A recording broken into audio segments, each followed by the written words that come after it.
Hi, welcome back to the CNC Show. It is such a pleasure to have you here today. We have got a great show in progress, so we hope you'll tune in and listen to us for the next 30 minutes as we bring some important information your way. We're going to be talking with an author by the name of Jason Talley. Jason Talley is a writer that has an extraordinary background. He has overcome some tremendous challenges, including a learning disability, to publish his first book, which is set here in Little Rock, Arkansas. And it has this really inspiring message of hope and redemption. And, it really lends that helping hand up. You know what I'm saying? It's like if you're in that dark place, this is one of those books that's going to bring you back to the light. And so we are very thankful to have Jason Talley and John Cain in here with us today. Jason, are you there? I am. Good morning. Good morning. Good morning. How are you? I'm doing great, Tracy. How you guys doing? Oh, fantastic. We were having a little conversation about you right before the show started, and it's my understanding that you and John kind of go back a little ways. John? We're talking Miles Harshaw, right? Yes, sir. I know Mr. Miles. Mr. Miles has been knowing me for a long time, since I was a youngin' running around Little Rock. So, yes, sir. Definitely a shout out to Mr. Harshaw. Miles was one of the original volunteers over here. Stayed around here for several years.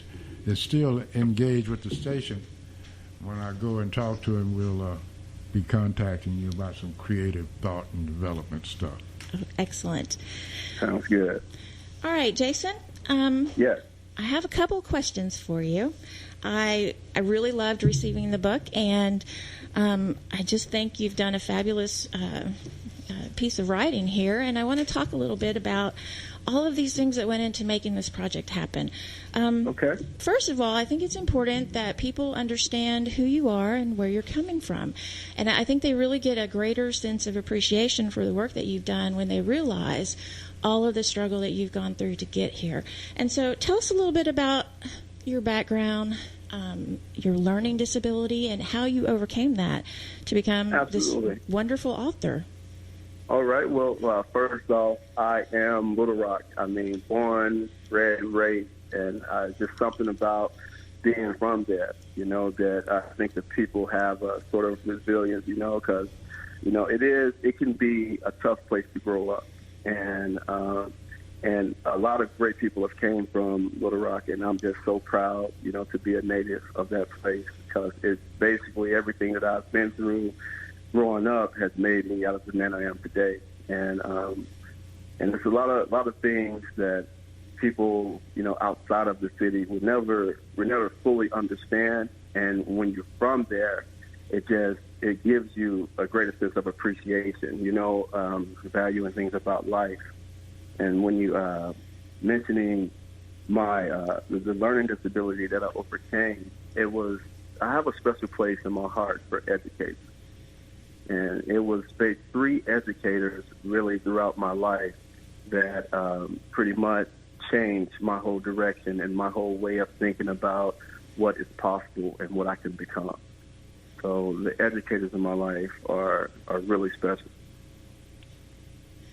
Yes. I was reading some statistics here about learning disabilities off of the website www.understood.org, and they really go into some detail about people with learning disabilities. And one thing in particular that I thought was interesting is that in the workforce, it says here that 46% of working age adults with LD report being employed, as compared to 71% of adults without LD.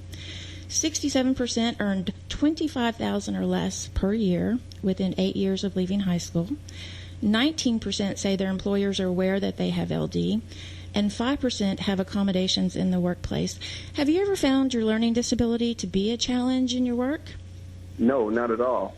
Because after dealing with you, no one ever knew until I actually, other than the people that I went to school with and teachers, like some family members and no coworkers ever knew until I put that out when I actually wrote the book. And that's something that I definitely wanted to, I didn't want to shy away from that. I definitely wanted people to know that, people who are dealing with dyslexia or any type of learning disability, that it is definitely possible to overcome anything. And actually overcoming a disability actually gives you an advantage because you learn different ways of learning. And that's what I had to do, learn different ways to learn to overcome those situations. But if, we were sitting down having a conversation or at work, when my colleagues first read the book and they read my bio, everybody was shocked, even my best friend. So they had no idea. So that's something, I want to open myself up a little bit and just let pretty much the world know that anything is possible. There is no excuse. You can definitely overcome any challenge. You just have to, if you got to work a little bit harder, be a little bit faster, just continue going because, nothing can stop you if you keep going. I have a question for you.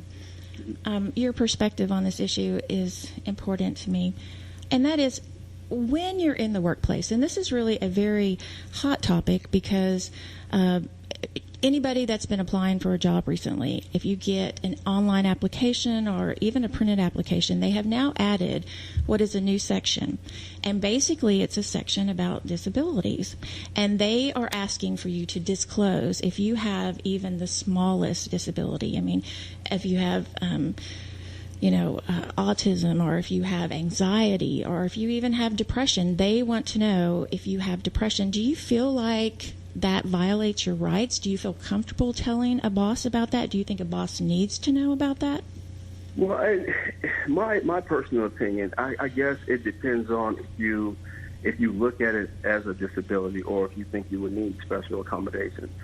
If your point of view on it, if you definitely know that, I'm going to need, some type of assistance in the area, I think it's pretty much at your discretion. If you feel that it needs to be known or you think that it'll hinder you from doing the job, So I guess I'm kind of like in the middle of the road. I guess that is a question that you can answer if you're comfortable, but if you don't feel that it's going to hinder your work or be a disability to you, I don't feel the need to answer the question.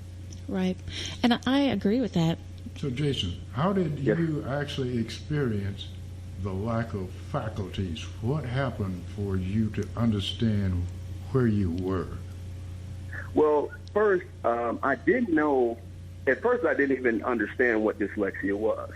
And one thing that I feel that is flawed, and it's my opinion, one thing that was flawed when I was in elementary school was that they did not have different levels of, like, special education. So it didn't matter if you were in the first grade or the sixth grade. They would group all the kids together and basically put them in a classroom. So you would have students with ADHD, students with dyslexia or behavior problems or whatever it is, and they would put all of those students in one classroom. And it was hard for the teacher to really focus on your individual needs when you got a little Timmy over here bouncing off the wall. So you got to make sure he sits still, trying to make sure he sits still all day instead of actually focusing on what basically what the other students actually need. So that's one thing that when I was going to school that I felt, after starting to learn and understand what was actually going on, because I had no idea.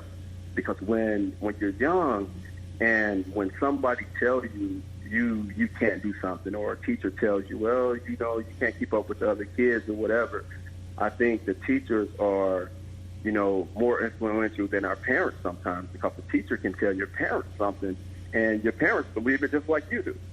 So from my elementary school, I'll say like from kindergarten to the fifth grade, my mentality was, okay, I'm one of the slow kids, because that's what everybody told me.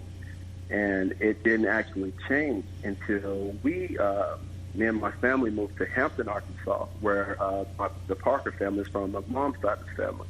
And we was going to, and it was a very small school. It's one of those schools where the elementary school, junior high, and high school is all in one building. And I met one of the educators that changed my life. She was my English teacher. And she would talk to me, and she said, you seem like a very bright young man. And she just couldn't understand, in English, like why I would write my F like Ford, and that's how it would look to me. My words and my numbers, I would write them all backwards or, jumbled up. And she didn't understand why I was doing it. I didn't understand. We kept going over the same stuff. And then I did a learning test with her, and we did some one-on-one, and she, found out I was an auditory learner. And like when she would give lectures and stuff like that, I would be good. But when it came to actually like putting this down on paper, in my head, the signals just would get mixed. So to interrupt your thoughts there, so there is a process between writing and reading and even talking? Yes, sir. Some people, what we studied, what we taught you was like, the auditory learners, they learn better by hearing. And some people learn better by actually doing it, and some people learn by the visual. So my visual, my visual was off, but my auditory was, it was on. So that's when she started giving me these different techniques. That's when I started actually like doing a lot better in school, and then I started to really understand the disability, and what dyslexia was. Oh, absolutely. I don't know if you know this, but Tim Tebow, he suffers from dyslexia. Basically, he was a former NFL quarterback. His father and his brother also have it. Learning issues, for those that don't know it, can run in families. Tebow was diagnosed in elementary school, and he had to find ways to work around his reading difficulties. And basically what he says is that it has to do with finding out how you learn. And he says, I'm not somebody that opens a playbook and just turns and reads. So I just made flashcards. I take each one, and then boom, when I'm traveling, I just flip it through. And it really helped me. Writing it down, flipping through, and quizzing myself, that's a great way for me to do it. And so, auditory learners, there are a lot of them out there, and many of them do suffer from dyslexia. And so the information that is put forth in an audio format or fashion is very important to a lot of people. Were you one of those audio learners? Yes, absolutely. Great. Fantastic. One thing, when you were talking about learning in the classroom, the No Child Left Behind Act is something that I participated in, and I had some experience with that. And it is challenging when you have one student that a teacher has to, dedicate a lot of time to, and they may not have the resources to deal with those kind of disabilities or to be able to accommodate them. And some people can be very unruly. It's not just dyslexia. There's a lot of disorders that impact the classroom. And, if you're a child with dyslexia, competing with other children that have other disorders can be, an incredible way to try to get an education, and it can be very limiting. And that is why, there is a staggering percentage of children with disabilities who end up dropping out of school, or they end up, just giving up on it entirely. And really what your message of hope is that it can be overcome, and that you really can achieve with this kind of thing. Tell us a little bit about the book. Okay, well, The Path After the Storm, is very special to me. When I first wanted to write, I was going to write about a few other things, but then I spoke with an author, and they told me to write about what you know. Write about something that would be easy for you to express. Write about something that has inspired you to, just to tell a story. So being from the South, being from Little Rock, I said every story that I'm going to write is definitely going to take place in Arkansas, because, that's what I know. And it actually follows through different characters. It follows Reverend Jerry Baylor, it follows Devin Edwards, and it follows Caleb Parker. So the goal of my story is basically, the story I'm telling is what you live by, that's how you will be judged.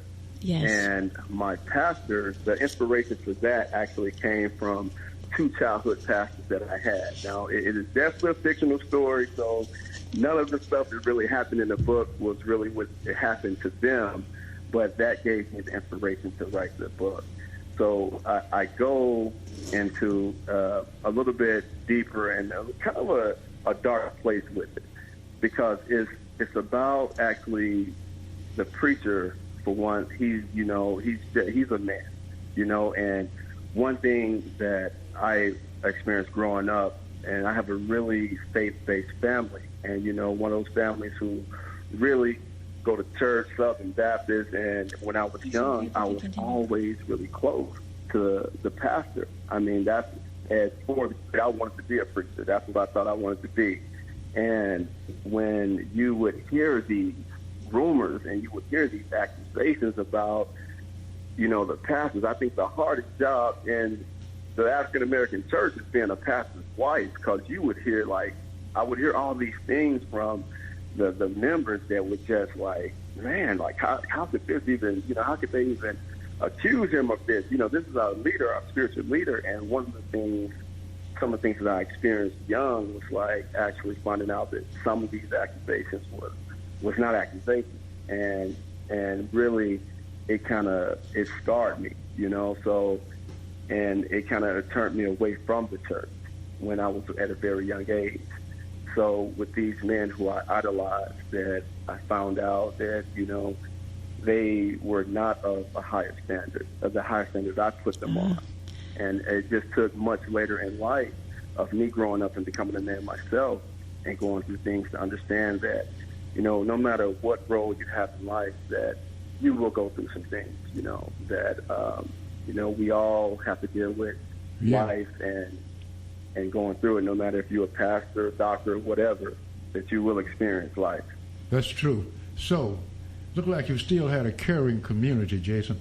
We want to take a break here.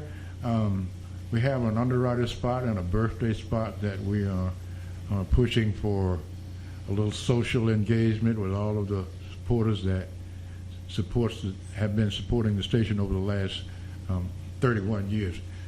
We want you to hold on a moment, and we'll be back with you. All right.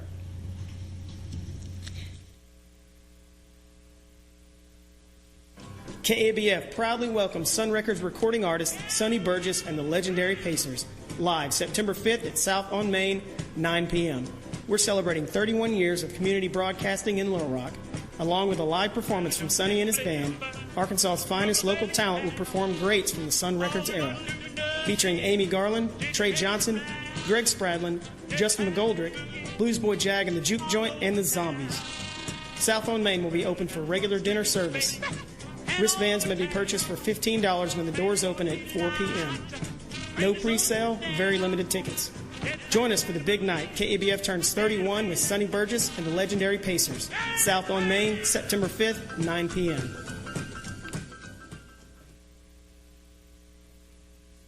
Hello, welcome back to the CNC Show. This is your host, Tracy Crain and John Cain. And our guest today is Jason Talley. He is a resident of Little Rock, currently resides in Washington. And he's been talking to us about learning disabilities and how he overcame that to accomplish this incredible achievement of writing a book. And we've been talking a little bit about his book. The book is called The Path After the Storm, Volume 1. And it is available at all the major dealers, Amazon, Barnes & Nobles, and other major online retailers. Basically, this is a really great book, and it has a lot of wonderful messages about life on the streets, hope and redemption. And it's really told in a very unique voice. And before we left for break, we were just talking about some of the episodes around the church. And Jason, I thought you were making some eloquent points there about, for one thing, when you're growing up, you realize that the people that you felt were supposed to be your heroes are sometimes imperfect. And, we have to accept that, especially about our parents as well. That's not always an easy lesson to understand. But then as we get older, we when we're looking back in retrospect, we can kind of see all of the adversity and the challenges that they overcame and why they made those choices. You have a quote here in your book, and I really like it a lot. It says, "Be not deceived. God is not mocked, for whatsoever a man soweth, that shall he also reap. What you live by, that's how you should be judged. And I know that's what you're referencing, and that really is a great way to open the book. I have a question for you. In talking about the churches, you mentioned that there's a lot that goes on in black churches in Little Rock that people don't know about. What are you kind of referencing there? Well, I kind of think, all churches, really. And I kind of think that sometimes, like I was talking about, like how my impression of the preachers when I was very young and, I was very impressionable. And I looked at these men as heroes and, and holding them to how I felt like I was holding to a higher standard and finding out, like you said, their art imperfect. And, and I've seen some congregations, not all members, like just from my personal experience, I've seen some members who would, not really support, the pastor. And I've seen some members who would support the pastor right or wrong, regardless of whatever he did. That's my pastor. I don't care. And I have characters on both sides. I have characters that in the congregation of the book, they have like the deacons. One of the deacons is Deacon Gerald. Now he's old school Baptist deacon. That's the pastor. He's the backbone of the church. His pastor can do no wrong, even if he has hardcore evidence. No. And then I have also people who are ready to throw the first stone when they find out his imperfections. So, and those are kind of like the things that I was mentioning. And when opening the book is what you live by, that's how you'll be judged. And I would like to talk about the two other characters as well. Yes. And so Reverend Baylor, he's by the Bible and he's judged by the Bible. I have one of my other characters, Devin Edwards. He's actually a very low-level drug dealer, dope boy, we call him, from Southwest Little Rock, who grew up like in Butler, like off 65th Street. And he lives by the street. So he lives by the street, so he is judged by the street. And I have my other character, Kayla, who is my other protagonist, Kayla Parker. She is businesswoman. She's all about the dollar bill. She's corporate America. And that character has a special place in my heart as well because I know a lot of African-American women who come from the inner city and they make it in corporate America. And that gives them a sharpness, that gives them an edge, because of where they came from. They do have a little bit more tougher skin than their colleagues. But it's a very fine line with those type of women because they know where they come from and they don't want to be associated with that, but also they don't want to be perceived as having an inferiority complex. So that character was a very fun character to write because she's from the inner city, but she doesn't want to be associated with the inner city. She's corporate America, but you can take the girl out of Little Rock, but you can't take the Little Rock out the girl. So that's basically with that character where I went with that.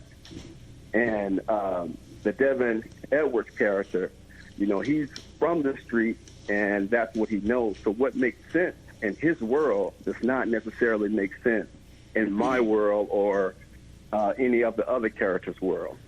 And the path after the storm is a figurative storm and a literal storm, and they just all on a collision course of when they all meet up and what ties them together. Okay. We are about to have to close the show here for just a second. A couple things I want to get in before we wrap things up for today, and I really want to bring you back in and talk about some of these issues. And so we'll continue these discussions off air, and our listeners can expect to hear more from you in the future. But one thing about Kayla in passing is that you did write a unique thing about her. It says Kayla hated how young Southern black women were portrayed in movies and rap videos, and that she was not ashamed of being black, but that she was ashamed of what other people thought about being black or what being black was all about. I thought that was some wonderful points. And you have her as the daughter of a truck driver and, a maid. And I just thought that was wonderful. And you really speak to very layman audience, and I think that's great, and you really speak in their voice. Real quickly, this is a great story. It covers the lives of 3 troubled people on the streets of Little Rock. There's going to be some follow-up to this. Real quickly, what do you have going after this?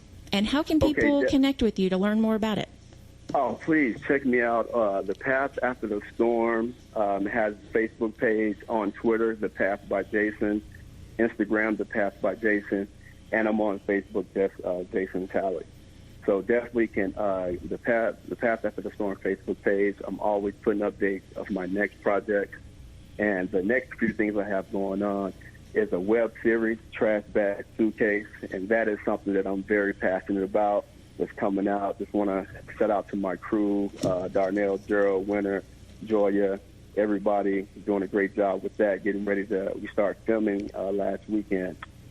And also a very powerful documentary is coming from, it's not my project, but it's coming from a team that I'm working with, Sam Monk, Praising Judas, and that's going to be a very, very powerful documentary that I've had the pleasure of kind of being a consultant on, and that's Justin Haynes and Sam Monk's project is going to be coming out pretty soon. Maybe we can have you guys back on for that. Would you mind that? Absolutely. I would love to get you their information and, collaborate and let you know where that's going.